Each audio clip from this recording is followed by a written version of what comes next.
Welcome to the Tank Podcast. I'm Guy McKinnon-Little. Faced by the unfathomable character of the COVID-19 crisis, publics have forced governments to attend to the present rather than sacrificing it for the future.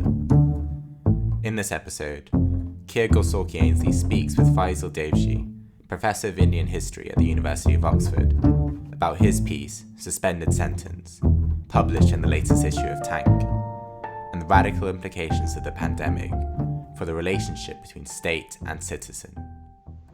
Hi, my name is Faisal Devji. I teach history at the University of Oxford, and I'm talking today about a piece I published in Tank magazine on the consequences, political, cultural, and otherwise, of the pandemic.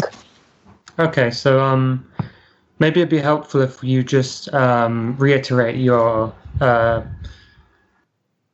kind of thesis from the essay in Tank. So you kind of start the essay by identifying and criticizing two types of prevailing analyses of the COVID situation. On the one hand, you have kind of origin stories, which range from conspiracy theories to more structural analyses, kind of focusing on how neoliberalism and globalization have made us especially vulnerable to this pandemic through diminished state capacity, globalized supply chains, just-in-time production, that kind of thing. And then on the other hand, you have predictions as to how COVID will reshape the political situation, usually via stricter border regimes, a better funded or more authoritarian state, and a deglobalization of production. So I want to ask, what motivates these kinds of explanations? And in your view, what are their deficiencies? Well, what struck me about these explanations is not their rightness or wrongness so much as how familiar they were. So on the one hand, we were, and we are, all being told about the absolutely unprecedented nature of this pandemic.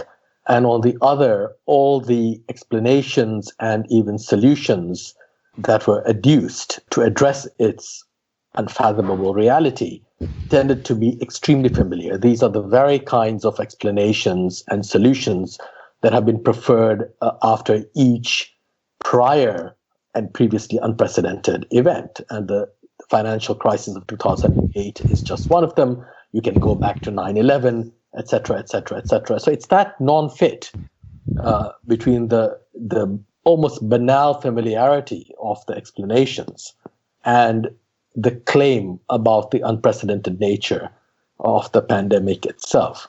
So basically what I was thinking about when I wrote this piece was, how might it be possible to actually encounter what is unprecedented about this situation? Now, we tend to encounter the novelty of it in really rather prosaic terms, by the fact that we are confined to home, or if we are unfortunate enough, we are left without food or shelter, as in many parts of the world. But these kinds of experiences don't necessarily build up into a kind of explanation or a great narrative about the pandemic itself. For those, we still have to rely upon these rather familiar tropes of the failure of neoliberal capitalism, or the rise of executive power, or the threat of civil disturbance. So it was that non-fit around which I constructed this piece. Mm-hmm. And you kind of assess the popular experience and popular response to the situation, as opposed to the kind of response of intellectuals or commentators. And I think it's just important to lay out that you draw a very kind of insightful distinction between publics and citizens when you address that. Could you just explain that? As part of this now very fulsome debate on the causes and the repercussions of the pandemic, the responses of ordinary people have been very largely dismissed as being not good enough. So either people are too obsessed with their own security, they don't want to reopen the economy, they're making unreasonable demands of governments, or they are so heedless of their own security that they refuse to follow rules and they endanger their neighbors. In both these cases, the figure of the citizen doesn't show up very well. At most, the good citizen is one who obeys the rules but is unafraid to emerge from his or her cocoon of security when asked to by the state. So in all of these cases, the alternative is a false one, either the obedient citizen or the disobedient one, because in both cases, the real actor is always the state. And yet, what we have seen during the course of the pandemic is large-scale state failure, and the failure of leadership in particular. It is not that plans have not been put into effect, hospitals have not been built, etc., etc., but the failure to predict, control, and move out of the pandemic has been palpable, especially in countries like the United Kingdom and, of course, the United States of America. Now, what interested me is how we might think about the response of people, ordinary people, in a way that doesn't always, as it were, tick them off for being failures. And one of the things I was looking at is how we might redefine the demands for security themselves. Now, those demands, I think, are interesting because they cannot really be attributed only to the sort of frightened nature of the public. Because after all, it is the same public or members thereof who seem to be willing to defy rules and regulations about social distancing and lockdowns and all the rest. These are the same people. These are members of the same group.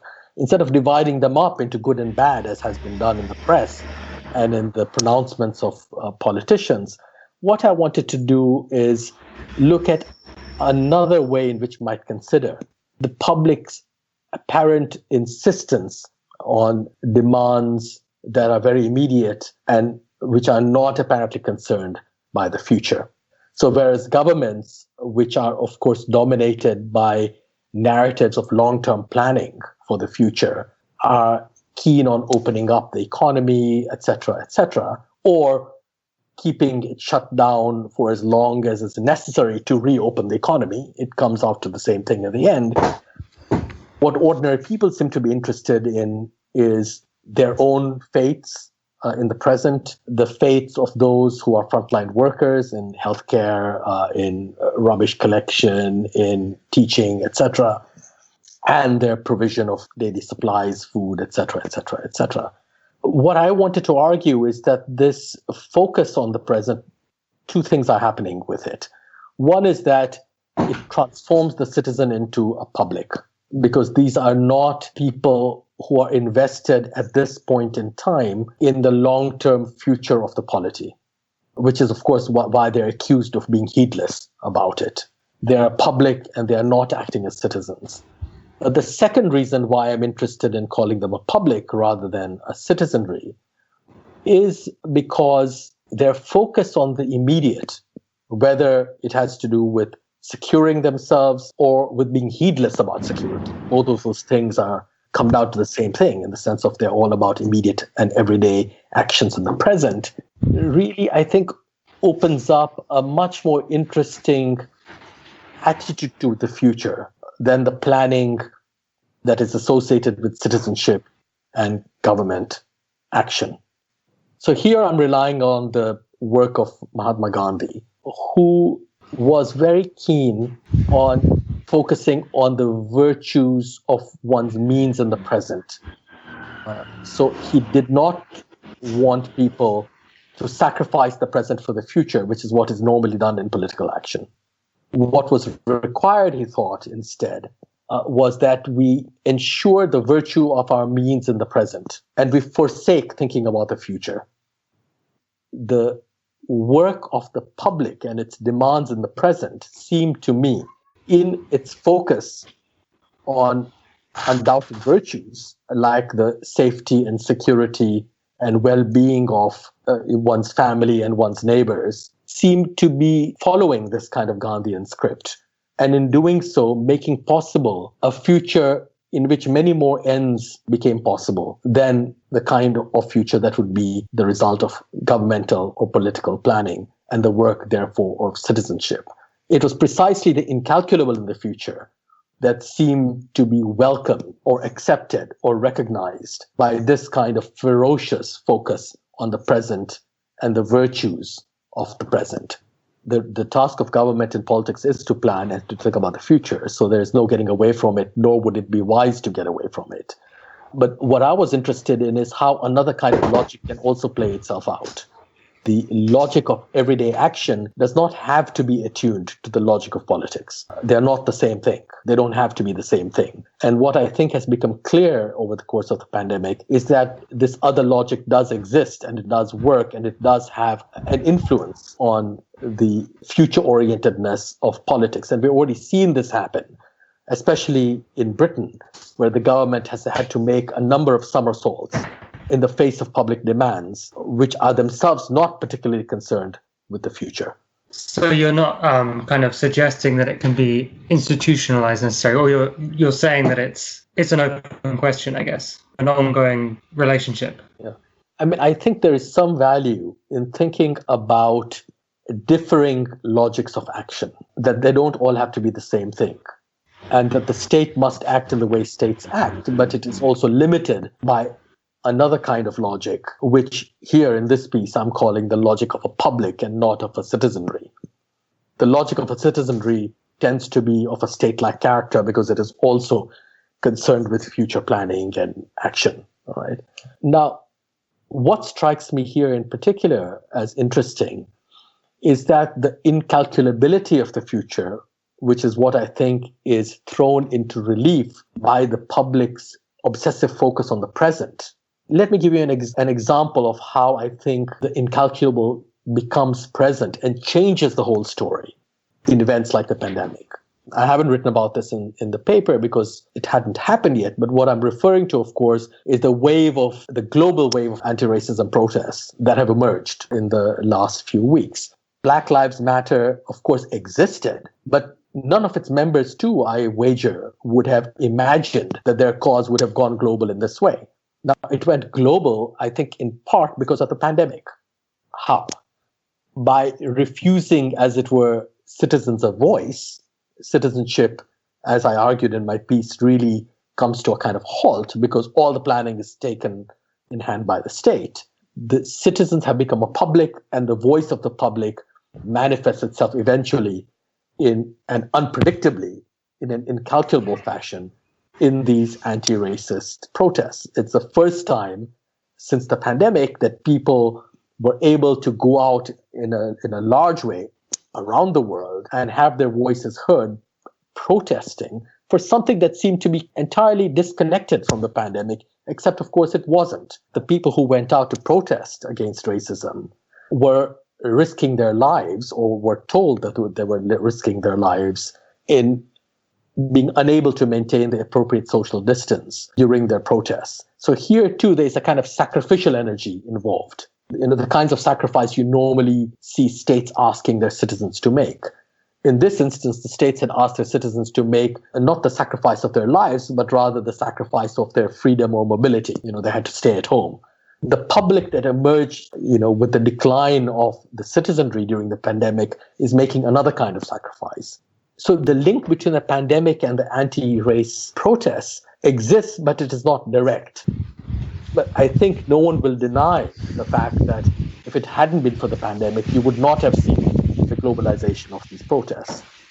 Mm-hmm. The emergence of these protests, therefore, can serve as a kind of addendum to my essay, insofar as we can see them as being the incalculable event that the essay was trying to theorize. It is almost as if people's focus on their everyday acts and on their virtues of their actions ended up in an unpredictable fashion in their coming together in this new movement. These acts, of course, are eventually folded back into the logic and the narrative of political futures and economic futures. But at the moment they happen, they come from a rather different place. So should we turn to the American situation? Because towards the end of the essay, you argue that in the American case, the interests of both the state and the citizen were subordinated to that of the economy. Could you just specify exactly what you meant by that? Yeah, I found it really extraordinary because the pandemic calls for what appears to be a classic contractual act, which is that the state will provide you security, will guarantee your life, or at least the lives and security of your descendants or your people in exchange for your sacrifice. We see how this contractual obligation works in conditions of war, right? You must go to war and risk your own life in order to protect the lives and properties of your family and your nation and your state, etc. With the pandemic in the United States, what I find truly extraordinary is the fact that people are being asked to sacrifice for the economy, not for the state, not for themselves, not for their families, not even for their nation in the singular, but for the economy. It's a strangely abstract form of loyalty that is being demanded here. It's not the Hobbesian contract, loyalty in exchange for life, whether your own life or the lives of your near and dear ones or of your nation, right? Here, it is almost as if the state, the nation, and the people themselves have been pushed down the ladder, as it were, to become second and third order values. The only value here is the value produced by the economy. People are asked not necessarily to shelter in place and to protect themselves, but to come out and to spend for the economy's sake. And it's okay if hundreds of thousands of people die. Now, I think this situation is fascinating, not because it is unusual. In Britain, too, in the initial period of the pandemic, it looked like our government was considering herd immunity. That they actually wanted to increase the infection rate so as to produce this thing called herd immunity, even though we don't know very much about it, whether it would even be effective, if it even exists in these circumstances. So I don't want to exceptionalize America. What I want to say is that that kind of logic is commonplace, and it is part of the logic and the narrative of political planning for the future. What is interesting is that it's suddenly become visible during the pandemic that kind of planning has gone so far as to leave behind the old Hobbesian contractual obligation of life for loyalty. In fact, life can be almost entirely sacrificed for an abstraction called the economy. Now, of course, it's another thing that you can't really have an economy without people and without workers and all the rest. So there are a series of irrationalisms, as it was, scattered throughout this story, but I want to just focus on this bit of it, on what I'm calling the breakdown of that contractual obligation and how people respond to it. And in one sense, coming back to the Black Lives Matter protests or the anti-racist mobilizations globally, which of course begin in the United States, I just wonder whether their emergence has something to do with the breakdown of that old citizenal contract, the contract between the citizen and the state. What does it mean when the state, which is meant to be protecting your life or the lives of your nation or your families, has been suddenly replaced by the economy? The state is still there, it's not gone away, but its ideal is now something else. It's an abstract systemic kind of ideal, a machine that will just, that's just meant to march on and on and on, with people and governments being fed into it. Does it actually tell us something about how neoliberal forms of capitalism have been received in the rhetorical structures of contemporary political life, where it has now become possible to say what others might have thought but never said before in public life? It is the economy that provides the matrix and the foundation and the model for all that we know or need. And everything else is secondary to it. Mm-hmm. And do you think the cause of that change in the kind of justification for government policy, is that primarily driven by ideology, or is it more just the complete absence of state capacity in the United States, particularly like in comparison to a country like China or South Korea? It's funny because the capacity is there. It might have been winnowed out a bit in the way that it was in Britain as well, where we've all those things that you mentioned in your first question, the just-in-time delivery and all these things have made it impossible for our societies to grapple with this crisis in the way that it might have grappled with it in the past because of the globalization of the economy in particular. That doesn't mean the capacity of the state is not there, and the capacity of the American state is enormous. In other words, I'm saying it's a choice. It's not dictated by necessity. You can explain it by describing how neoliberalism works, but that doesn't go all the way in accounting for what we see. So I would like to insist upon the element of deliberation and choice rather than necessity in this very interesting situation we see unfolding, where it seems that quite apart from the empirical cogs in place, which prevent a furlough system from being put into place in the United States, for instance, which requires, therefore, people to be hundreds of thousands or millions of people to be fired, how these various kinds of necessities get repackaged, not as failures, but as ideals, as liberty. This is the way we must be. This is how it should be. Mm-hmm. And kind of at the beginning of the crisis in particular, there was kind of a revival in that genre of analysis, comparing American and Chinese responses and comparing the effectiveness of the Chinese government's response, and how that kind of is a sign of a system which is going to be increasingly imitated across the world. Do you think that that's overstated, or do you think there's something substantive in that? I think so. These fears, are the kinds of fears that we started talking about. They are fears that come up every time there's a crisis. There will be a great augmentation of executive power. There will be, an almost totalitarian system of control put in place, et cetera, et cetera, et cetera.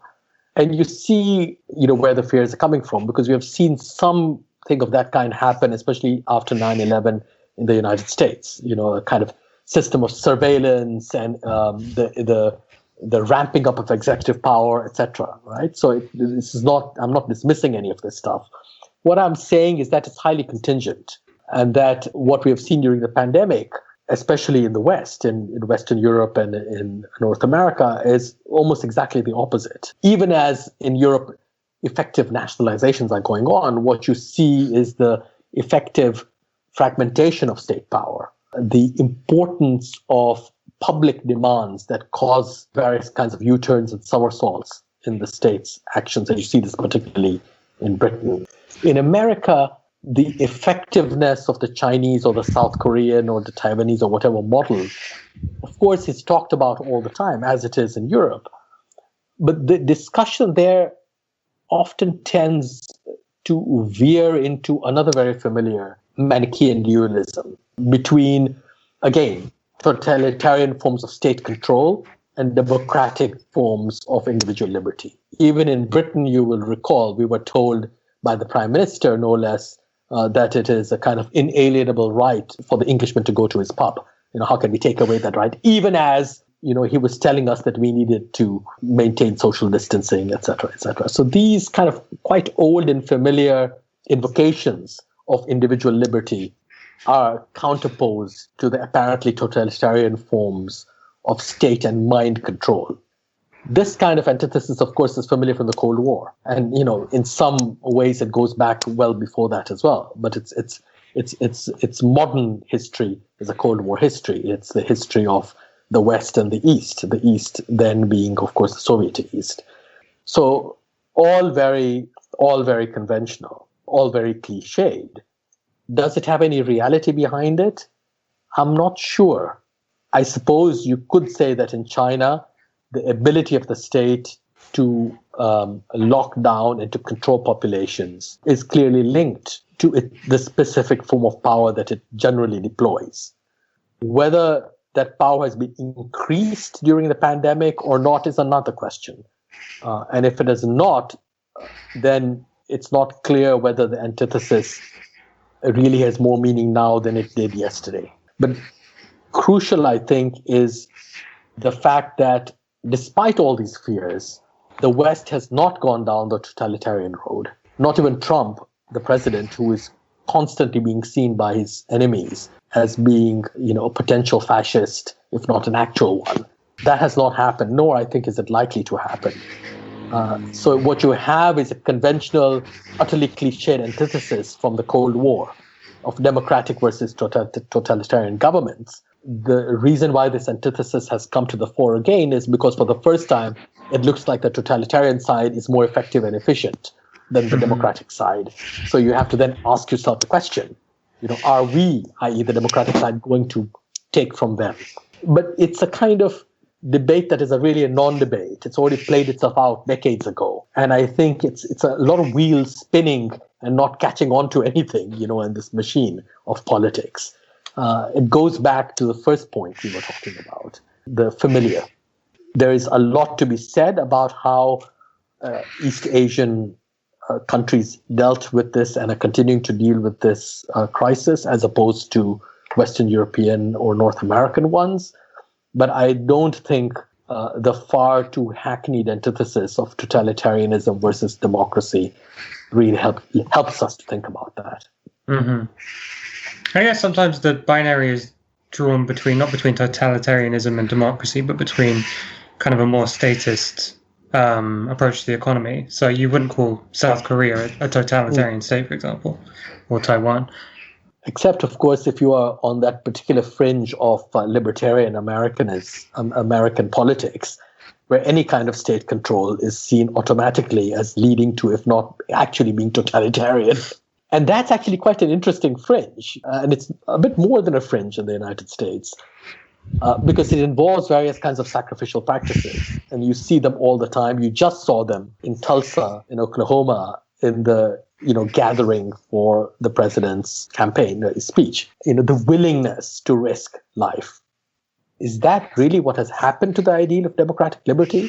That it has become something that can be individualized as a willingness to die in the face of a disease? And if that is indeed the case, then it might or should force us to think about our ideals, our inherited democratic ideals, and what are happening to them in practice.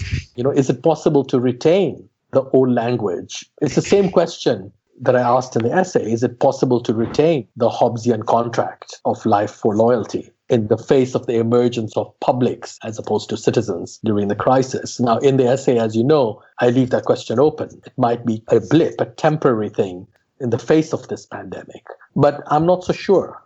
I don't know if we are moving into a political future in which, pandemic or no pandemic, the power of publics becomes much more important than it has been. To hear more podcasts from Tank, you can subscribe on all major podcast platforms or follow us on SoundCloud. The theme music for this podcast is taken from Waiting Games by Kate Simcoe and the London Electronic Orchestra.